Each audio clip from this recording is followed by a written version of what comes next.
ഇന്ന് നമുക്ക് വറ്റമീൻ വെച്ച് ഒരു ഫിഷ് മപ്പാസ് ഉണ്ടാക്കി നോക്കാം. അതിനുവേണ്ടി ആദ്യം നമ്മൾ സാധാ മീൻ വറുക്കുന്ന പോലെ തന്നെ വറുത്തെടുത്ത് മാറ്റി വയ്ക്കുക.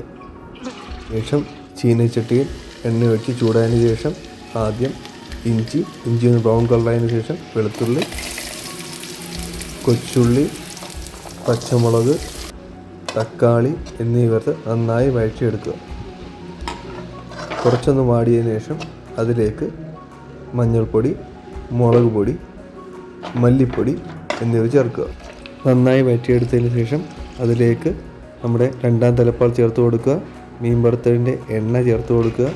അതിനുശേഷം നമ്മുടെ മീൻ കഷ്ണങ്ങൾ നമുക്ക് അതിലേക്ക് ഇടാവുന്നതാണ്. രണ്ടാം തലപ്പാൽ നന്നായി ഒന്ന് തിളച്ചതിന് ശേഷം നമുക്കതിലേക്ക് ഒന്നാം തലപ്പാൽ ചേർത്ത് കൊടുക്കുക.